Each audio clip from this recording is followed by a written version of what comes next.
Bom dia, irmãos e irmãs. Vamos abrir a palavra do Senhor. Já estamos, com a graça de Deus, terminando o nosso estudo durante todo esse ano que temos nos dedicado e também nos debruçado sobre o Evangelho de Jesus segundo São Marcos. Vamos iniciar hoje o capítulo 14, é um capítulo longo, a gente vai precisar de pelo menos 2 domingos para estudá-lo com mais detalhe e atenção. Marcos 14, a gente vai fazer a leitura do verso 1 até o 42, a gente vai numa tirada só e, como é do nosso costume, a gente vai ler aí um ou dois, ou até mesmo 3 versículos, cada um de nós, conforme a sua escolha. Então, lembrando que a gente vai, Marcos 14, do verso 1 até o verso 42. Vou começar, verso 1, Marcos 14, verso 1. 2 dias depois seria celebrada a Páscoa e a festa dos pães sem fermento. Os principais sacerdotes e os escribas procuravam uma forma de prender Jesus à traição para matá-lo, pois diziam: não durante a festa, para que não haja tumulto entre o povo. Estando ele em Betânia, reclinado à mesa, em casa de Simão o leproso, veio uma mulher trazendo um vaso de alabastro preciosíssimo perfume de nardo, e quebrando o alabastro, derramou o bálsamo sobre a cabeça de Jesus. Indignaram-se alguns entre si e diziam: para que esse desperdício de bálsamo? Porque este perfume poderia ser vendido por mais de 300 denários e dar-se aos pobres. Ele murmurava contra ela. Mas Jesus disse: deixai porque o molestai. Ela praticou boa ação para comigo, porque os pobres sempre os tendes convosco, e quando quiseres podeis fazer-lhes bem, mas a mim sempre me tendes.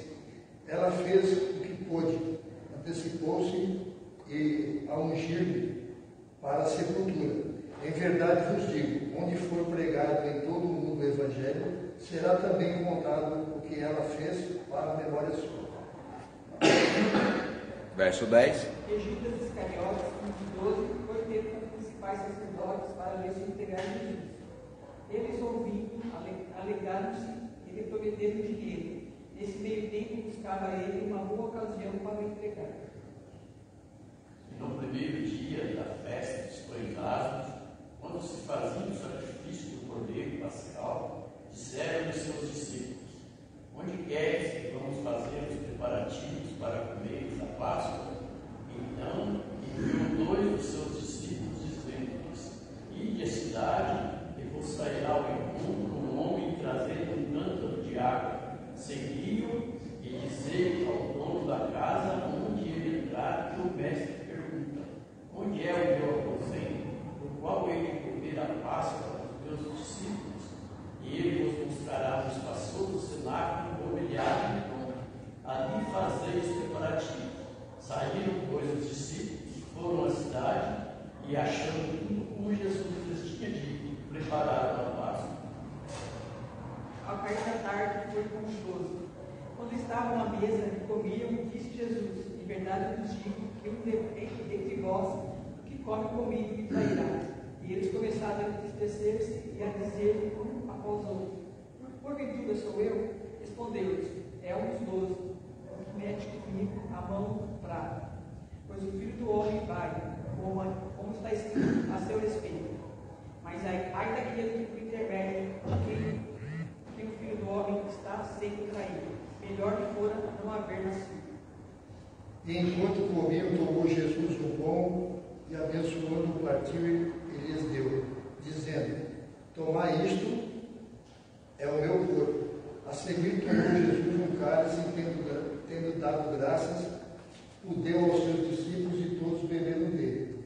Então lhes disse: isto é o meu sangue, o sangue da nova aliança derramado em favor de muitos. Em verdade vos digo que jamais beberei do fruto da videira, até aquele dia em que eu hei de beber no reino de Deus. Tendo cantado um hino, saíram para o Monte das Oliveiras. Então lhe disse Jesus: todos vós vos escandalizeis, porque está escrito: ferirei o pastor e as ovelhas ficarão dispersas. Mas depois da minha ressurreição, irei adiante de vós para Galiléia. Disse-lhe Pedro: ainda que todos se escandalizassem, eu jamais. Respondeu-lhe Jesus: em verdade te digo, que hoje, nessa noite, antes que 2 vezes cante o galo, tu me negarás 3 vezes. Mas ele insistia com mais violência: ainda que seja necessário morrer por ti, de nenhum modo te negarei. Assim disseram. 32. Então foram a um lugar chamado Getsemane. Ali Jesus disse aos seus discípulos: sentem-se aqui enquanto eu vou orar. E levando consigo Pedro, Tiago e João, começou a sentir-se tomado de pavor e de angústia. E lhes disse: a minha alma está profundamente triste até a morte. Fiquem aqui e vigiem comigo. E adiantando-se um pouco, prostrou-se em terra e orava para que, se possível, lhe fosse poupada aquela hora. E dizia: Abba, Pai, tudo que é possível, faça de mim esse cálice, não seja o que eu quero, e sim o que tu queres. Voltando, achou-o dormindo e disse a Pedro: Simão, tu dormes? Não pudeste vigiar nem uma hora? Vigiai e orai para que não entreis em tentação. O espírito, na verdade, está pronto, mas a carne é fraca. Retirando-se de novo, orou, repetindo as mesmas palavras. Voltando, achou-os outra vez dormindo, porque os seus olhos estavam pesados e não sabiam o que lhe responder. E veio pela 3ª vez e disse: ainda dormis e repousais? Basta, chegou a hora. O Filho do Homem está sendo entregue nas mãos dos pecadores. Levantai-vos, vamos, eis que o traidor se aproxima. Amém. Vamos ter uma palavra de oração, irmãos, mais uma vez, nos dirigindo ao Senhor, pedindo que, no poder da sua palavra, que é sempre instrutora, e por meio do seu Santo Espírito, sejamos iluminados, possamos aprender e também oportunamente fazer valer em nós como testemunho aquilo que tem sido o molde da palavra em nosso proceder, né? Vou pedir ao presbítero Helve que nos dirija nessa oração. Vamos orar. Pai Celestial, nós damos graças por estarmos na tua casa nesta manhã. Amém. Com os corações alegres, estamos felizes, Senhor Deus, porque o Senhor está presente neste lugar, Amém. nos nossos corações. Queremos receber da tua parte, Senhor Deus, a mensagem desta manhã. Que este estudo, Senhor Deus, possa ser eficaz nas nossas vidas e que possamos, Senhor Deus, nos apropriar dele, Senhor Deus, e vivê-lo no nosso dia. Amém, Senhor. Pedimos a tua bênção, Senhor Deus, para o pastor que estará nos transmitindo esse estudo. Que a tua graça, o teu amor, a sabedoria do alto esteja no seu coração nesta manhã. Sim, sim. Dá-nos, Senhor Deus, esta tua bênção em nome de Jesus, nosso Senhor e Salvador. Amém. Amém. Como vocês sabem, eu sempre utilizo um título porque acaba nos guiando naquilo que é o propósito da nossa reflexão na palavra. Então, o título é como fazer uma redação, né?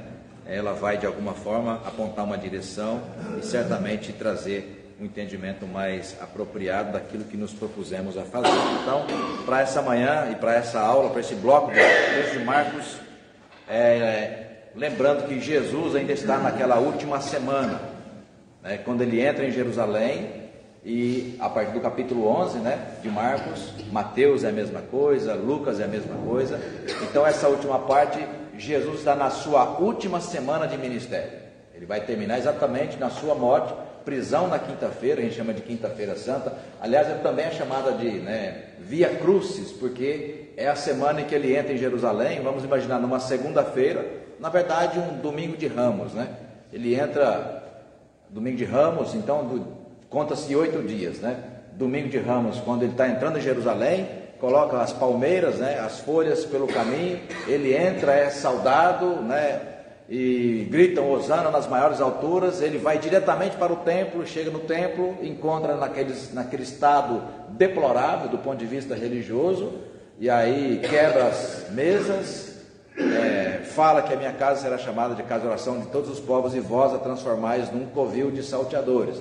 Então, é essa semana que começa naquele domingo de Ramos. Pois bem, na quinta-feira Jesus será preso, sexta-feira crucificado, morre no mesmo dia, sepultado, e no domingo pela manhã ressuscita. Então, um bloco de 8 dias, é esse último bloco com o qual Marcos vai se ocupar para fechar o seu evangelho, e depois os últimos 2 capítulos, 15 e 16, falando do tempo da ressurreição e preparação para a continuidade do reino de Deus, que foi inaugurado por Jesus, mas que daria seguimento com o ministério dos apóstolos, sobretudo depois com a descida do Espírito Santo, o mesmo poder que esteve sobre ele para realizar o ministério quando foi batizado.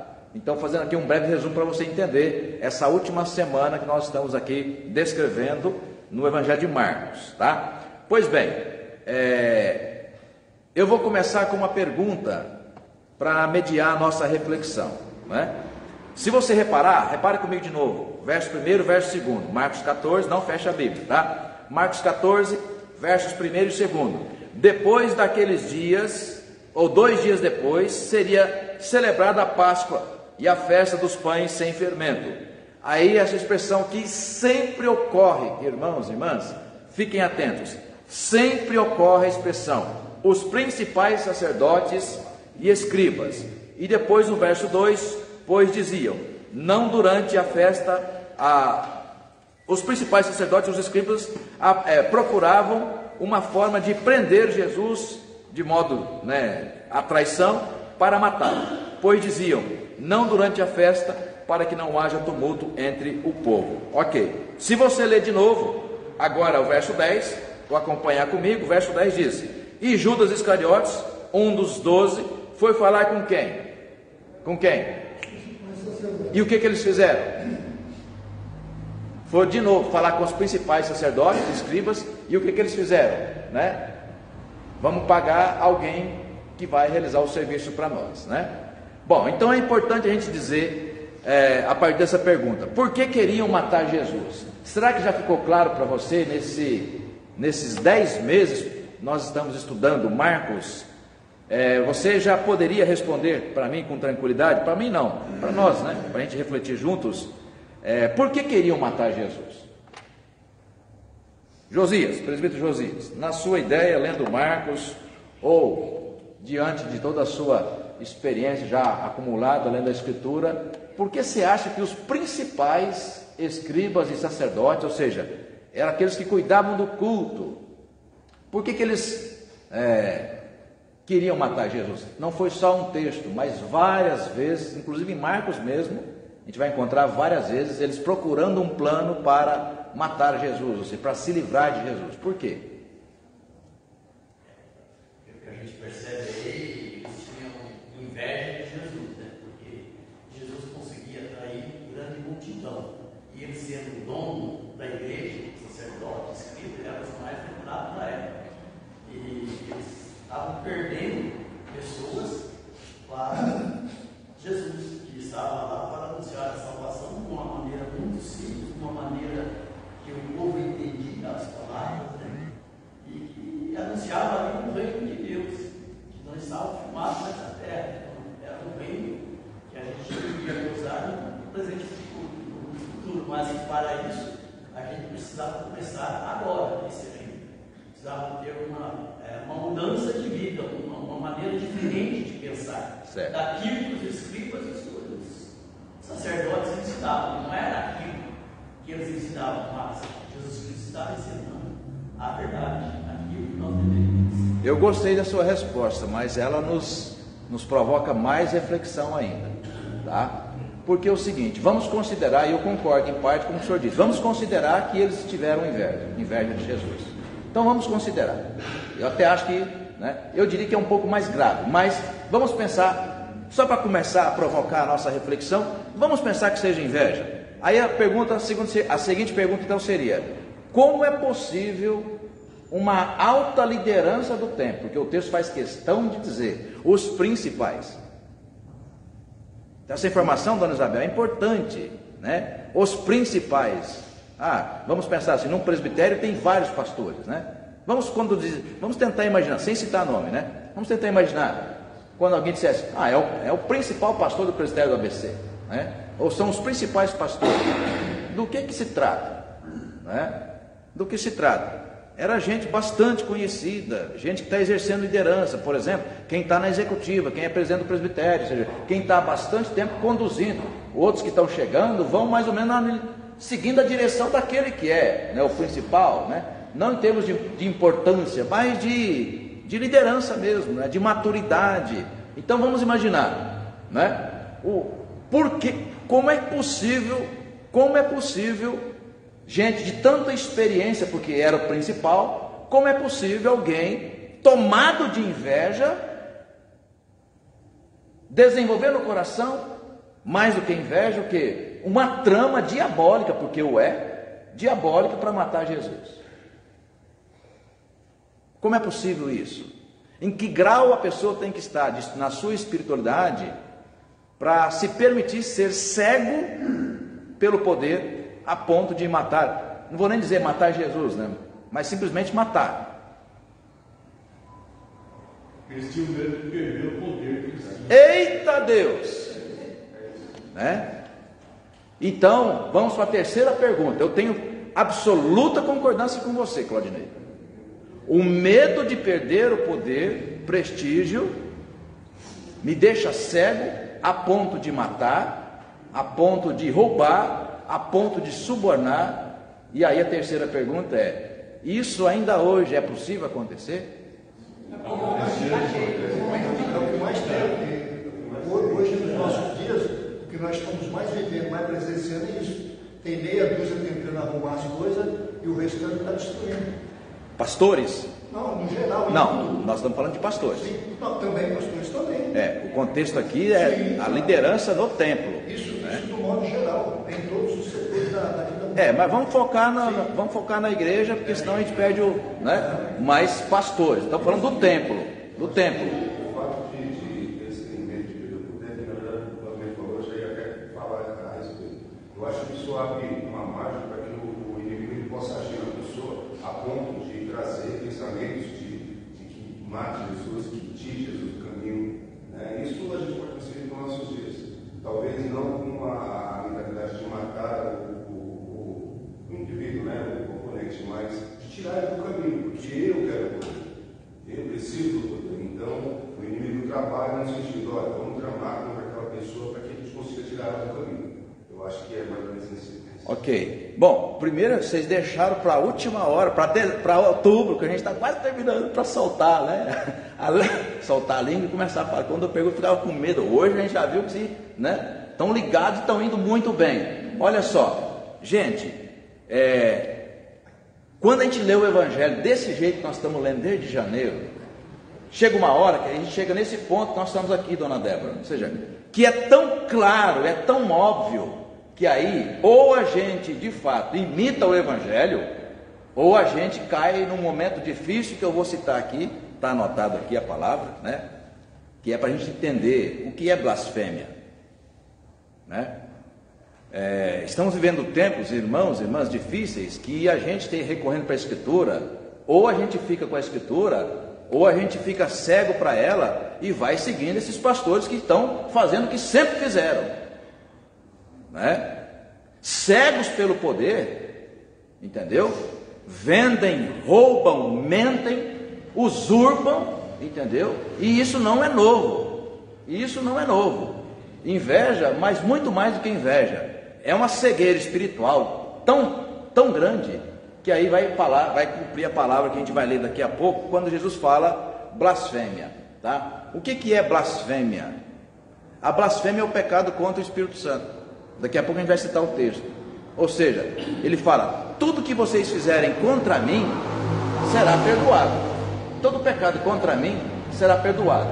Do que Jesus está falando? Porque é uma palavra difícil, Oscar, de compreender.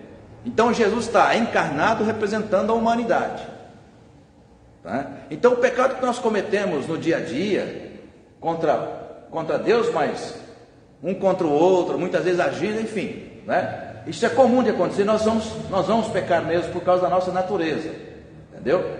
Só que aí ele faz referência, mas um pecado contra o Espírito Santo não será perdoado. O que esse texto quer dizer? Tem muitos que falam, né, um monte de coisa, é o pecado da homossexualidade, o pecado... Não nesse texto não se trata disso. O pecado contra o Espírito Santo é o quê? Tem falado que desde janeiro que assumi essa igreja. Desde janeiro, várias vezes já citamos esse contexto, né? A marca da conversão é a habitação do Espírito Santo na vida do seu eleito, né? Então isso é a marca da conversão. E por que isso é bíblico e é necessário? Porque quando você peca, seja falando, pensando ou fazendo, é dele, é do Espírito Santo te convencer do elemento básico que Jesus deixou registrado em João 16, verso 8, que a função do Espírito Santo é convencer do juízo, do pecado e da justiça. A expressão o verbo é convencer. A função do Espírito Santo é convencer do juízo, do pecado e da justiça.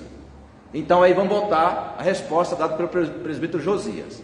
Ora pois, se na principal liderança, os pastores que são líderes, gente que deve e conhece a Escritura, gente conhece a Escritura, não é um pastor simples que está começando o ministério não, Claudinei, é gente madura, gente que conhece, tá? E que quando erra, que quando trama a morte de alguém, quando trama desviar dinheiro, quando trama subornar dinheiro, subornar pessoas, subornar liderança, ou seja, elas sabem o que estão fazendo. Elas sabem o que estão fazendo, né? E o Espírito Santo está mostrando para ela, né? Olha, isso é pecado. Porque se não disser duas coisas, se o Espírito Santo não disser no ouvido do pecador, né? Isso, ou no coração, isso é pecado. Se ele não disser duas coisas, ou ele não habita, porque se ele habita, é sinal de uma nova criatura. Se é uma nova criatura, ele habita. Se ele habita, ele vai dizer, porque é a função dele. O que você está tramando é pecado. O que você está fazendo é pecado. Dá tempo de você voltar atrás, dá tempo de você se arrepender e mudar, tá? E aí, se ele não se arrepende e continua, aí vem o segundo elemento, que é o quê? É blasfêmia. Ou seja, não há mais o que fazer por você. Não há. Você vai para o inferno. Gente, isso é Escritura. Não sou eu que estou falando. Se a gente fugir disso, presbítero Geraldo, a gente perde toda a plataforma que sustenta a fé cristã. Por isso que ele vai insistindo, os principais sacerdotes, a liderança, e não foi só uma vez, seu Arlindo, aqui em Marcos 14, não, em todo o Evangelho, todo, ele vai sedimentando isso, tá? Então aí você pode, falamos mês passado, né, de setembro, dia 2 de setembro, do pastor, fizemos uma série inteira sobre o ungido de Deus. Nós estamos sendo alertados pela palavra. Então, quando você percebe que a principal liderança da igreja está tomando um caminho contra a natureza do Evangelho, você não tem que falar, não, mas é assim, porque hoje nós temos visto isso. As pessoas seguem cegamente o seu pastor, o seu líder, mesmo sabendo que ele está o quê? Agindo contrariamente à Escritura. Não, né? Porque é impossível cometer erros tão graves sendo alta liderança e achar que não sabia. Não, eles não sabiam, daqui a pouco vão se arrepender. Não vão se arrepender. Eles têm que ser parados. Como disse o apóstolo Paulo, é preciso fazê-los calar. Duro. É preciso fazê-los calar. Mas como? Pegar em arma e fazer? Não. Aí que entra a voz do profeta. Aí é que entra a voz do profeta, ou seja, de deixar bem claro para eles, olha, horrível coisa é cair nas mãos do Senhor. E a gente vai ver aqui alguns textos, né? Todos os profetas, sem exceção, quando fizeram isso, falaram, sacerdotes, pastores, vocês que estão aceitando suborno, fiquem atentos, viu? Se preparem, porque Deus vai julgar vocês. E as duas formas que Deus usa para julgar, irmãos, ele interrompe o ministério, é destruído, ou às vezes ele permite, só que aí no final vai incluir Mateus 7. Tem pastor que vai terminar o ministério e ainda pomposo. Mas se foi nessa perspectiva que foi feito o ministério, subornando, enganando, invejando, ganhando dinheiro, fazendo fortuna, se ele terminar o ministério desse jeito, o juiz será pior ainda. Por quê? Porque ele vai cumprir na vida dele. E é o que eu creio, irmãos. Porque se eu perder a minha fé na Escritura, pronto, não tem mais nada para seguir. Sobre esses que terminam famosos, ricos, milionários, poderosos, né, vai se cumprir Mateus 7, no dia do juízo. E haverá juízo. Ou você já perdeu a esperança de que há juízo? Eu não perdi, não. Estou pregando sobre isso já há bastante tempo. Haverá juízo. E sobre eles vai recair a palavra de Jesus. Nunca te conheci, irmão. Nunca te conheci. Tudo que você fez por você mesmo. Para ganhar dinheiro, para ficar famoso, para ter poder, para influenciar pessoas. Mas seu lugar não é aqui. Vá para o inferno. E aí não é a busca do Roberto Carlos, não, né? Ele fala: ali haverá choro e ranger de dentes. É isso que diz a Escritura. Aí cabe a gente seguir ou não, mas que é o que ela diz, tá? Então é nessa semana que Jesus endurece. E o que é curioso, dona Isabel, ou donas Isabéis, né? É que, uma sentada do lado da outra, é que ele está na última semana e ele está exatamente no topo. Ou seja, por quê? Porque é em Jerusalém que está o templo. Claudinei, é em Jerusalém que estavam os principais sacerdotes. Os outros coitados estavam na sinagoga, estavam gente simples, pastor simples. Mas os poderosos estavam onde? Estavam no topo. Estava em Jerusalém. Por isso, presbítero Lília, que ele vai à última semana dele. Olha, a última mensagem de Jesus é para a igreja. A última mensagem dele é para o templo. É para quem tem poder de mudar as coisas e não muda. Por que não muda? Aí vai, que alguém disse aí, né? O Marco César, por conveniência. Afinal de contas, você tem poder, você tem prestígio. O povo morrendo de fome e você tomando garrafa de vinho de R$2.000. Para comparar hoje, no almoço, não é de domingo, e nem de domingo, uma baita segunda-feira, tomando vinho de R$2.000 a garrafa, enquanto tem gente lutando para comprar um quilo de fubá, tá? Então vamos lá, eu vou distribuir os textos para a gente fazer a comparação com essa última palavra de Jesus aqui para os principais sacerdotes, que é o que vocês encontraram comigo em Marcos 14. Hoje eu começo de lá.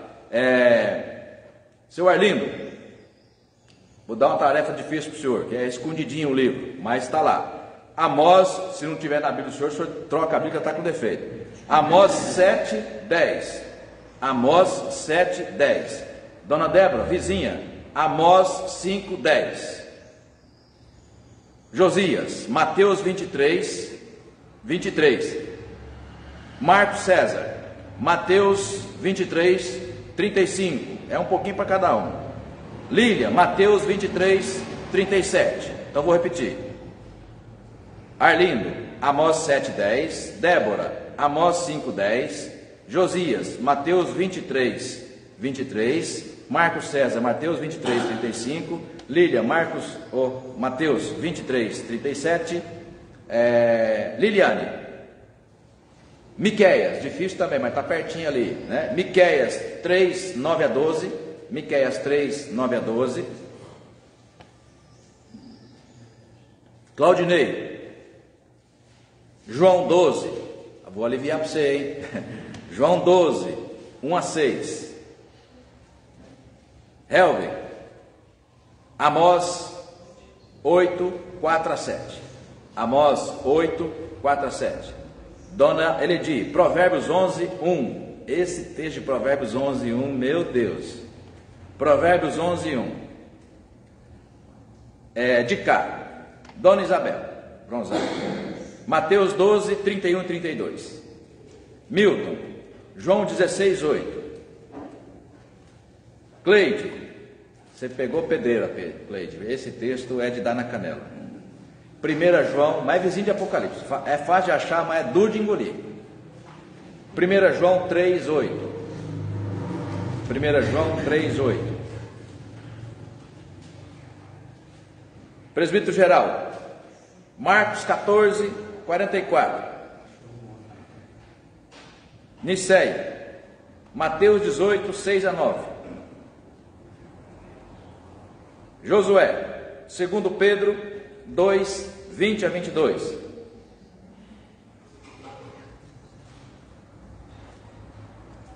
Depois a gente vai... tem Oséias. Ô Josias, você que já achou Amós, é Amós que você vai ler? Não. Alguém acha Amós fácil aí ou não? Tá pertinho? Então, Amós, Oséias. Oséias é fácil, porque é grande o livro, né? Achou Oséias? Vamos fazer o seguinte, olha, como é o primeiro texto, a Cleide vai ler, mas eu queria que todos nós encontrássemos, tá? Para dizer o seguinte, vamos fazer aqui, vamos demarcar 3 tempos, tá?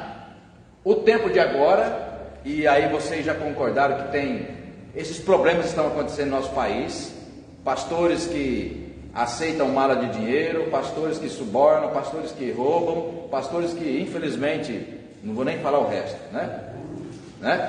Na época de manipulam, na época de Jesus, o templo é o texto que nós estamos lendo. Então, hoje, 2000 anos atrás, no templo foi a mensagem final de Jesus, e 700 anos antes de Jesus, Lilian, já acontecia. Então vamos arredondar aqui. 2.700 anos de história. 2.700 anos de história. No tempo de Salomão, a partir porque foi com ele que construiu o templo, desde lá já acontece suborno no altar. Desde lá, alta liderança, inveja, mata, rouba, suborna. E desde lá havia um profeta dizendo: olha, parem com isso, para com isso. Deus vai julgar, Deus vai julgar. E julgou, mas aí, na época de Jesus, 700 anos depois, a mesma coisa. Ele vem e fala: é isso, vai destruir o templo. Foi destruído, vocês vão para o inferno. Imagino que foram para o inferno, porque terminaram, blasfemaram contra o Espírito Santo e terminaram fazendo exatamente o que faziam, entendeu? E hoje a mesma coisa. Então a Escritura está aqui para isso, para a gente conferir, falar: essas atitudes já são conhecidas, Helder, e elas já são conhecidas, elas já mostram onde vai terminar. Então a gente não pode acompanhar, ao contrário, a gente tem que levantar e fazer voz profética, ou seja, tem que denunciar, né? E não, deixa para lá, não, tem que denunciar. Por quê? Porque essa é a função da profecia. Cleide, Oséias 4 a 9, você que está em casa, acompanhe o texto, porque ele vai abrir a nossa segunda reflexão sobre o tema. Por que os principais sacerdotes tramaram matar Jesus e o fizeram, né? Então, Oséias 4 a 9, pode ler. Todavia, ninguém contenta, ninguém referenda, pois o povo é como sacerdotes, aos quais acusa. Por isso tropeçarás de dia, e o profeta contigo tropeçará de noite, e destruirei a tua mãe. O meu povo está sendo destruído porque lhe falta o conhecimento. Porque tu, sacerdote, rejeitaste o conhecimento, também eu te rejeitarei, para que não seja sacerdote diante de mim. Visto que te esqueceste da lei do teu Deus, também eu me esquecerei de teus filhos. Quanto mais estes se multiplicaram, tanto mais contra mim pecaram. Eu mudarei a sua honra em vergonha. Alimente-se do pecado do meu povo, da maldade dele tem desejo ardente. Por isso, como é que o povo assim é o sacerdote, e castigá-lo-ei pelo seu procedimento e darei o pago das suas obras. É duro, né? É duro, né? Pesado, hein? Pesado. É importante dizer, irmãos, o verso 4, ele abre a reflexão, ele abre o bloco aqui, Lilian. Assim, olha, essa palavra é para você, pastor. Porque sacerdote naquela época, hoje é pastor, né?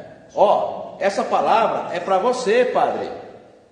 Essa palavra é para você, pastor. Bom, por quê? Olha só, a minha acusação é contra você, pastor. Verso 5, por isso vocês tropeçarão de dia. Ou seja, olha a linguagem que ele está usando, Josias. De dia quer dizer o seguinte: é impossível você ver a pedra, ainda mais uma pedra grande. Por que pedra grande? Porque as coisas que eles estavam fazendo eram tão claras que era pecado, entendeu? Que ele usa a metáfora, olha, é como uma pedra tão grande, como é que você não vai desviar? Você está vendo a pedra? Eu falei, é de dia, ou seja, você está de noite ainda vai, né? Mas de dia, a pedra é grande, você faz o quê? Você desvia. Então ele fala, verso 5, por isso, vocês tropeçarão de dia, e mais, os profetas também, porque não era só pastor, né? Vamos ver, seria ali o presidente da igreja, né? Ou seja, gente mais, todo mundo. Verso 6, o meu povo está sendo destruído, pois lhe falta conhecimento. Pelo fato de vocês, pastores, rejeitarem o conhecimento, eu também vou rejeitar vocês. Ou seja, nesse negócio que vocês estão metidos, eu não ponho minha mão. Vocês vão por conta própria, mas se preparem, que eu vou julgar. Gente, o meu filho de 6 anos, e se bobear, entende mesmo, o Pedro, ele entende isso aqui. Agora vai dizer que um adulto como a gente, pastor, tantos anos de ministério, maduro, os principais pastores, na expressão, né, os principais sacerdotes, vai dizer que eles não entendem isso?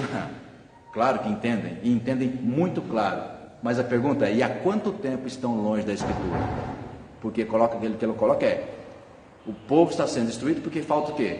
Falta conhecimento. Vou abrir aspas aqui. Essa semana eu fui no Sesc Ipiranga com os alunos da escola que eu trabalho. Aí sentei do lado de um crente, né? Não vou falar o nome dele porque hoje na internet tudo, né? E ele estava assim, pastor, ou professor, ele sabe que eu sou crente, sabe que eu sou pastor, a gente conversando no particular pode.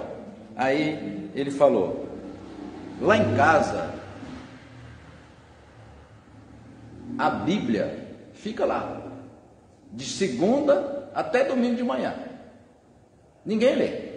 A minha eu tenho no cantinho lá, vou deitar, de manhã acordo, faço minha leitura. E ele falando da própria mulher, a minha mulher nunca lê a palavra, minhas filhas nunca lê a palavra. Aí domingo, nós de ir para a igreja, põe o véu na cabeça, a Bíblia do braço, vai pegar o título da igreja, pensa na mulher santa que é. Ele falou da própria mulher, aí ora em língua e tal, e não sei o que. Mas também tudo que o pastor fala, às vezes eu discordo do pastor, respeito, mas eu discordo. Aí eu fui compreender a palavra dele. Por que ele discorda? Porque é o único que está lendo a palavra, né? A reforma protestante, a mensagem hoje é só a Escritura, ou seja, somente a Escritura.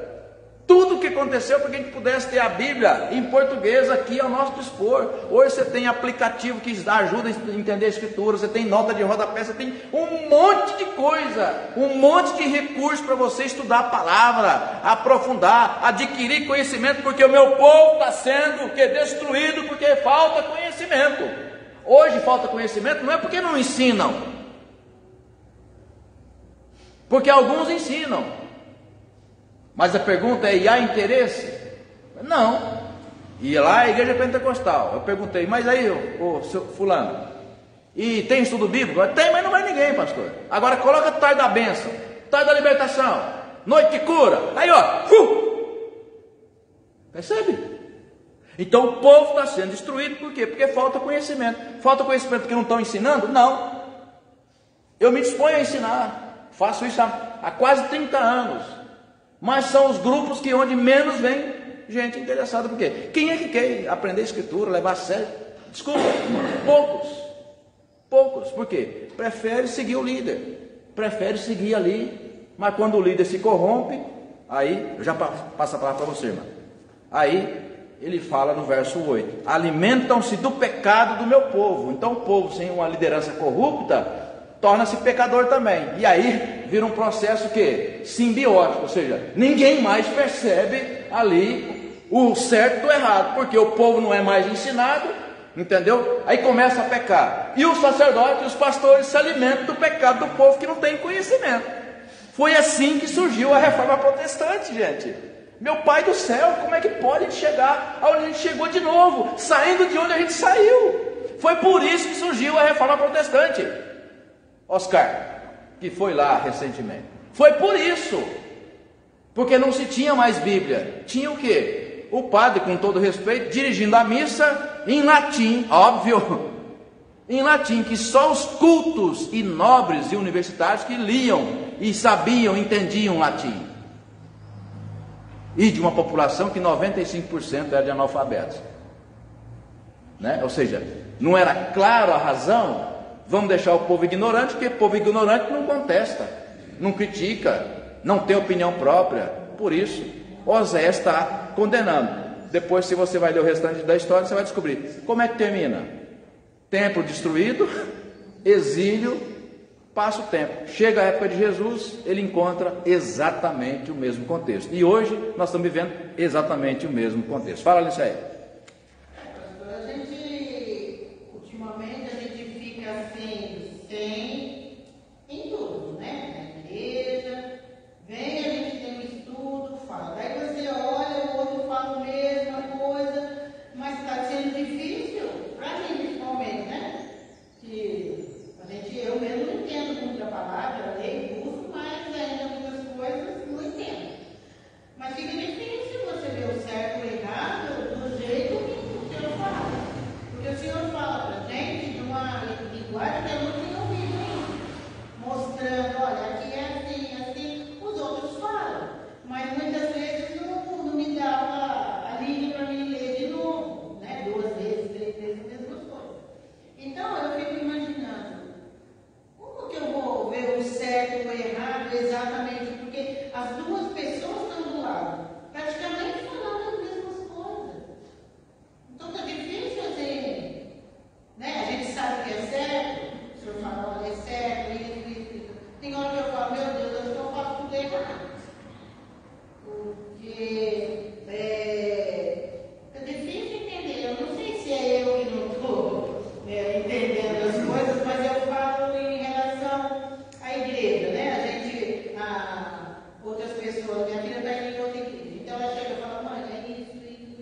Eu falo, é isso. Mas se você for ver, eles ensinam de uma maneira que tudo pode, tudo deixa, né? E tem outro igual fala, não, isso não pode, isso não deixa, mas você for juntar tudo, você não fica até em dúvida se você está sendo a certa ou se é ela. Bom, o que eu posso dizer é que antes de ser pastor eu sou crente, né? Então para mim é isso aqui. E onde eu estiver vai ser minha referência. E vou falar enquanto eu puder. Enquanto eu não puder mais, vai ser para mim. Então, gente, a dica que eu digo é: vamos junto? Vamos, né? Agora com toda a modéstia. Quer aprender? Vem para cá. E aí não é porque eu sou professor, não, é porque eu sou crente. Eu sou crente. Então, quer aprender? Venha. Vai perguntar, vou responder e tal. E detalhe, é por fidelidade à palavra. É por fidelidade à palavra. Então a gente vai ensinando, né? Mas, de fato, é difícil separar o joio do trigo. Porque estão aí, né? Vamos continuar? Amós, capítulo 7, versículo 10. Seu Arlindo. E já na sequência, Amós, capítulo 5, verso 10, Dona Débora, né? Por que queriam matar Jesus? Então essa é a pergunta que nós estamos fazendo. Na última semana, que ele está pregando em Jerusalém, na igreja, né, para os principais sacerdotes, e aí vão querer matá-lo e conseguem. Mas, já na época dos profetas, no templo antigo, acontecia a mesma coisa e faziam a mesma coisa. Então, Amós 7, 10. Pode ler, por favor. Amós era acusado de conspiração. Então, Amazias, o sacerdote de Betel, mandou dizer a Jeroboão, rei de Israel: Amós tem conspirado contra mim, no meio da casa de Israel. A terra não pode sofrer todas as suas palavras. Ok. Esse texto vai ser, estou dando uma palhinha aqui, porque vai ser o texto da mensagem à noite. O 13 diz assim, ó: mas em Betel, daqui em diante, você não poderá profetizar, Amós, porque este templo é do rei. Gente, olha para isso. O templo, dona Eledi, a igreja não é do Senhor. O profeta chega lá, Amós, e vai falar para o Amazias, que é o quê? O sacerdote, Oscar. Ele vai lá falar para o sacerdote: olha, o que está acontecendo aqui, ó, é isso. Sabe que o sacerdote entende? Ah, essa palavra o rei não vai gostar. É isso que faz um pastor comprado. Ele se alia a quem paga. Está aqui, gente, verso 10. Então Amazias, o sacerdote de Betel, mandou dizer a Jeroboão, o rei de Israel. Mais claro do que isso, dona Débora, é impossível. Amazias, o sacerdote, mandou dizer para quem? Dizer a quem? O rei Jeroboão. Rei da onde? De Israel. Dizer o quê? Amós está conspirando. O que é conspirar? Conspirar é criticar aquele que comanda, e ao mesmo tempo da crítica, começar a fazer um projeto para que seja deposto o rei. E o rei tinha que ser deposto mesmo. E por quê? Porque ele tinha pervertido o templo. Ao invés de acolher, o que ele faz? Ele vai lá, avisa o rei, vamos mandar matar esse profetinha comunista aí, esse cara que está fazendo umas coisas aqui. Você é a mesma coisa que vai fazer Jesus. Vão fazer o mesmo com Jesus. Então, de novo a pergunta: por que querem matar Jesus? Né? Aí talvez você vai dizer, muito mais do que inveja, né? Ou seja, está complicando o nosso negócio. Vai dar prejuízo. Percebe? Vai dar prejuízo. Vamos matar? Vamos. O que a gente tem que fazer? Dentre eles sempre tem alguém que tem preço, né? Dentre os discípulos, os 12. Aí você vê o verso 14, né? Aliás, lá do texto do Marcos 14, né? Quem se acha que é subornável dos 12, dos apóstolos? Sempre tem um traíra, né? Aquele cara que carrega um bornal, que é o cara que é o tesoureiro. Já está lidando com o dinheiro mesmo. É o texto que alguém vai ler aqui de João, né? Acho que é o Claudinei, né? Olha, quem que é o subornável? Gente, nós estamos falando de pastor fazendo isso, tá? Os principais sacerdotes, irmão. Quem que é o subornável daqueles que andam com Jesus? É o cara que carrega a grana. Então chama ele aqui, seu réu. Ele foi lá. O lance é o seguinte: 30 moedas de prata, topa? Deus do céu, eu não posso fazer. E vai tremer 30 moedas. Hoje seria mais $1 milhãozinho em dinheiro, porque se fizer Pix, aí o COAF pega, né? Tem que ser em dinheiro, né? Beleza, pá, $1 milhãozinho em espécie, na mala, vai lá, alguém vai ler o texto aqui, eu já vou antecipar. Gente, uma das coisas mais macabras que tem no Evangelho é quando ele usa um símbolo, Josué, para identificar quem era Jesus. Um beijo. Como é que nós vamos saber quem é Jesus? Soldado romano, imagina, alta autoridade, nem conhecia quem era Jesus, nem conhecia, a ponto de ter que dar um sinal para a gente saber quem era, né?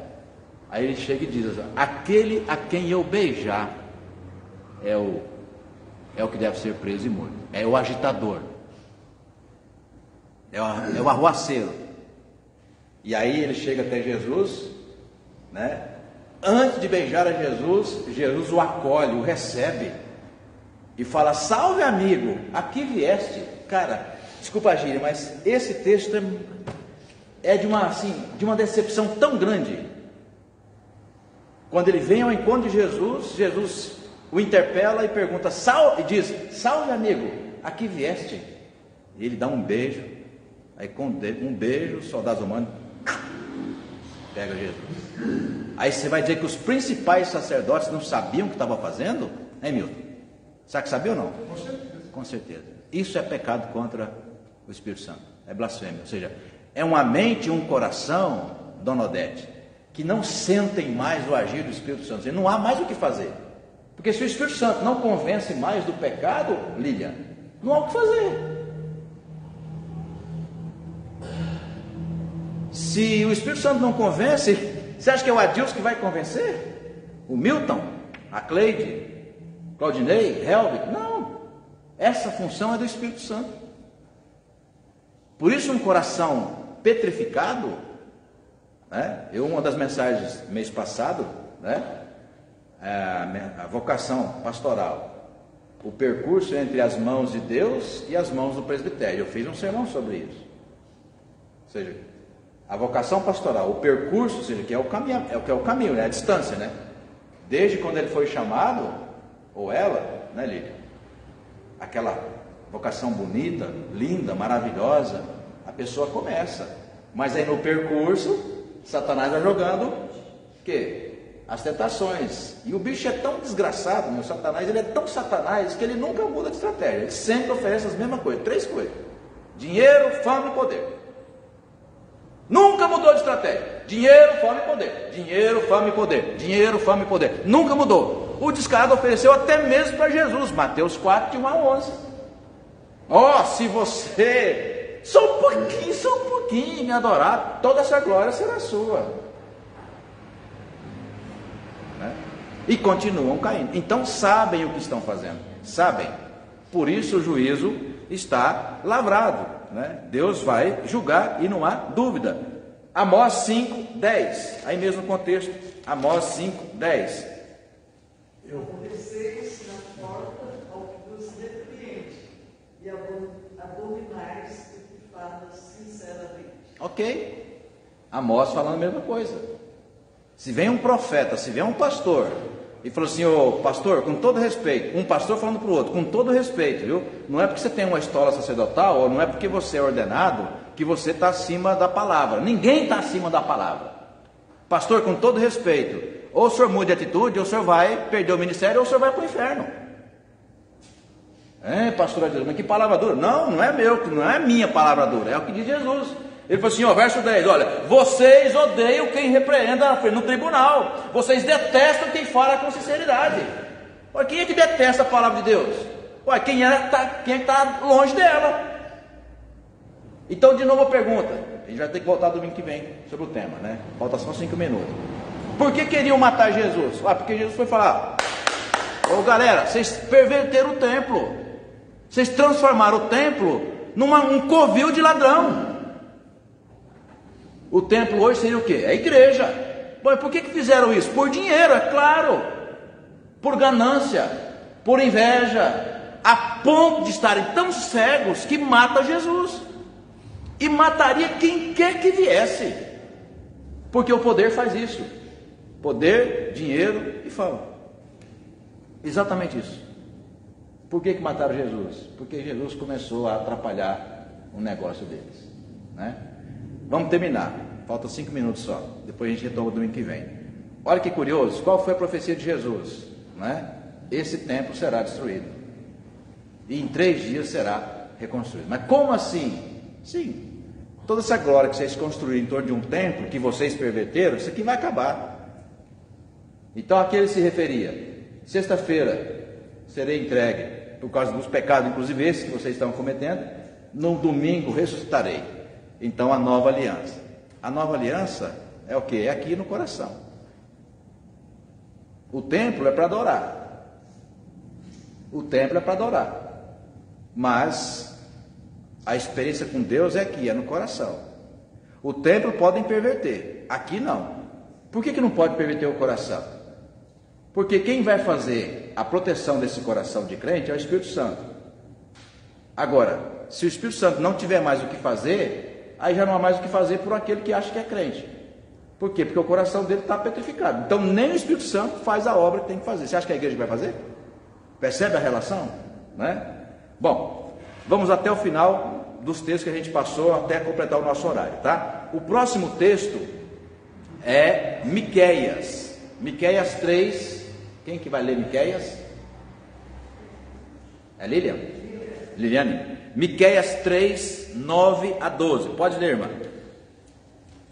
Ouvi agora isto, vós, cabeças de Jacó, e vós, chefes da casa de Israel, que abominais o juízo e perverteis tudo que é direito, e edificais a Sião com sangue e a Jerusalém com perversidade. Aos seus cabeças dão as sentenças por suborno, aos seus sacerdotes ensinam por interesse, e aos seus profetas adivinham por dinheiro, e ainda encostam ao Senhor, dizendo: não está o Senhor no meio de nós, nenhum mal vos sobrevirá. Só um pouquinho. É muita cara de pau. E é exatamente esse texto que eu coloquei no meu Facebook. Parece que o texto foi escrito ontem, porque está acontecendo agora. Gente, eu vou ler o verso 11 de novo. Os seus cabeças, portanto, os principais, a liderança, seu geral. Os seus cabeças dão sentença por suborno, ou seja, se paga bem, eu te dou. É assim.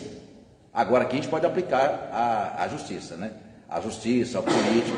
Ó, a bancada tal, a bancada tal, a bancada tal. Por que você acha que tem bancada tal, bancada tal, bancada tal? Porque aquela bancada, tipo da bala, né? Ela representa o interesse dos industriais que fabricam arma, munição, né? A bancada evangélica diz respeito a nós, né? A bancada evangélica faz o quê? O lobby para que esse grupo seja beneficiado. Por exemplo, ano passado, 1 bilhão e 200 milhões, vocês sabem disso. Ou vai querer que eu mostre a matéria? Vocês sabem. 1 bilhão e 200 milhões de reais do quê? De impostos liberados de 3 igrejas, 3 denominações. Aí você pergunta, bom, mas a igreja não paga imposto. É a pergunta que todo mundo faz, né? Porque a maioria da igreja não paga imposto. Está aqui o Claudinei, que é contador. Só que quando um CNPJ transfere recursos volumosos para o CPF, aí gera o imposto. Tá certo, Claudinei? É isso ou não? Quando o CNPJ transfere dinheiro volumosos para CPF, você precisa destinar, ou seja, explicar a origem, ou seja, os donos de igrejas que recebem verdadeiras fortunas das suas igrejas e que vão para suas contas pessoais. Aí você tem que pagar imposto. Entendeu? E não pagaram durante anos. Gerou uma dívida que estava em 1 bilhão e 200 milhões de reais. Está claro para você porque essas principais 3 igrejas do Brasil apoiam alguns políticos? Está claro para você?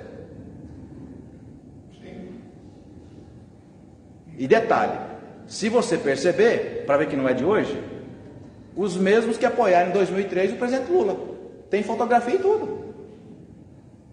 Então não tem essa de direita e esquerda, gente. Não tem isso. Tem o quê? O que paga. Tem o que paga. Por quê? Porque eles governam e tomam decisões por dinheiro. Por dinheiro. Poder, dinheiro, poder e fama, né? Olha, verso 11: os seus cabeças dão sentenças por suborno, os seus sacerdotes ensinam por interesse. Está aí na sua Bíblia, viu? Aqui o jeito de eu ensinar não tem jeito, eu me escondo nela, eu fico atrás dela, né? Eu fico atrás da escritura, para não dizer que sou eu que estou falando. Não, está aí. Os seus sacerdotes ensinam por interesse, os seus profetas profetizam por dinheiro, e ainda se apoia no Senhor dizendo, aí que vem a cara de pau, né? Não está o Senhor conosco, ou seja, eu não sou pastor, né? Eu sou um homem de Deus, vem comigo que você está no caminho certo. Na cara de pau, se apresenta como pastor. Nunca foi pastor. Ou se algum dia começou bem, Liliane, no longo do percurso, entendeu? Fez o quê, né? O coração travou, os olhos cegaram pelo dinheiro e hoje pecam contra o Espírito Santo, blasfemam. Ou seja, é questão de tempo. E se terminar, e a igreja continuar, a igreja deles, a empresa deles, né? Se terminar, aí vai aplicar Mateus 7. No dia do juízo, vai queimar no inferno. Eu não tenho dúvida disso, gente. Vai queimar no inferno. Até porque em algum lugar esses caras têm que pagar, né? Em algum lugar tem que pagar. E vão pagar. A não ser que a gente tenha que tirar Mateus 7 da Bíblia, né? Afastai-vos de mim. Mas seu nome, Senhor, fizemos um monte de coisa, plantamos igreja e tal. Não, nada, nunca vos conheci. Vocês nunca fizeram isso por mim. Vocês fizeram por vocês mesmos. Para ganhar dinheiro, ficar famoso, subornar político, entendeu? Jeitinho aqui, jeitinho ali. Não, nunca foi para mim. Verso 12, Liliane. Portanto, por causa de vós, Sião será lavrada como um campo, e Jerusalém se tornará em montões de ruínas, de um monte de templo, numa colina coberta de mar. Que palavra dura. Ele está falando de Jerusalém, meu Deus, 700 anos antes de vir Jesus. Você tem noção disso? 700 anos antes de vir Jesus, já estavam falando aquela mensagem sobre o que? Como estava o templo. Aí ele fala, ó, esse lugar se tornará ruína. Está falando de Jerusalém, confere no verso 12. Esse lugar, ou seja, Jerusalém, vai virar ruína. o templo vai destruído, coberto de mato. Sabe quando você vê um prédio abandonado? Terminou assim ou não terminou? Claro, 587 a.C., Nabucodonosor vai, toma tudo, quebra, destrói, leva o povo cativo, 70 anos de cativeiro. Aí vai dizer minha mãe, né? E aprendeu a lição? Não. Não. Deus tem misericórdia, 70 anos depois, com Esdras, né, e Zorobabel, reconstrói o templo. Depois Neemias reconstrói o muro. Deus é bom demais, gente, né? Reconstrói. Falou, ó, aprendeu a lição? Não. Questão de tempo, Oscar. Perverteram de novo o templo. E aí fica até a época de Jesus. Aí chega Jesus na última semana. Vamos terminar porque passou 3 minutos. Na última semana, que é o texto que nós estamos estudando, de Marcos. Na última semana ele entra em Jerusalém e fala, agora chegou a hora, né? E ele vai, ó, isso. Entendeu? Resolveu? Não, mata Jesus. Mataram Jesus. Mata Jesus. Ele falou, esse templo vai ser destruído. Foi. Em 46. Com Cláudio, imperador Cláudio, acho que Cláudio, se enganado não estiver. Cláudio ou Nero, uma coisa assim. Destruiu o templo, só que aí, olha que coisa linda, Milton. Como Jesus falou, esse templo será destruído e reconstruído em 3 dias, um templo que demorou quase 60 anos para ser construído, né? Como assim? Esse templo demorou quase 60 anos para ser construído, você está falando que vai destruir e reconstruir em 3 dias? Olha que coisa linda a mensagem, Niceia. Ou seja, a profecia se cumpriu, o templo foi destruído, Marcos César, o templo foi destruído e nunca mais, já tem 1950 anos que aconteceu isso, 1950 anos, nunca mais foi reconstruído. Sabe o que resta dele? Quem já foi lá em Israel, Jerusalém? Já foi? O Muro das Lamentações. Um muro, que é a única coisa que ficou em pé. Nunca mais o templo foi reconstruído. Sabe por quê, Claudinei? Porque hoje o quê? A aliança é em Cristo. A aliança é em Cristo. Não é na denominação, não é na igreja, no templo, não é em Mauá, não é no Brasil. Não é em Cristo. É nele que está o quê? A única chance que você tem de ter uma vida com Deus, aqui e depois na eternidade, né? Isso, gente, é Escritura. Levar a sério, viu, Rev? É isso. Nela que nós temos, né, o fundamento para a nossa fé. E é isso que nós estamos celebrando em outubro, né, que é o mês da reforma. Fazer propaganda para você não faltar. Vem à noite, porque a gente vai fazer a mensagem sobre permitindo Deus, né? Sobre somente a Escritura, tá bom? Semana que vem, vocês que estão com o texto aí, eu vou pedir para vocês ler novamente, tá? Os textos que estão colocados aqui, que a gente não conseguiu concluir, por isso que eu falei que talvez a gente precisava de mais de um domingo para compreender Mateus 14. Vamos ficar em pé, terminar orando a vocês que nos acompanharam de casa. Deus os abençoe grandemente. Vamos orar. Obrigado, Pai, por esse tempo precioso com a Tua Santa Palavra, porque cremos que é somente ela, no poder do Teu Santo Espírito, que quebra os cristais do nosso coração, as barreiras, para que possamos compreender a Tua Palavra e com fé, porque precisamos de fé, para permitir que ela transforme em nós aquilo que precisa ser transformado. Dá-nos, ó Pai, a cada dia a instrução do Senhor. Permita-nos, ó Deus, caminhar de acordo com o Teu propósito. Fica sempre conosco. Prepara o nosso coração para o culto de logo mais à noite, para que juntos, na mesma fé, na mesma comunhão, exaltemos e glorifiquemos o Teu nome, Senhor. Oramos agradecidos em Jesus, nosso bondoso Salvador. Amém. Deus os abençoe.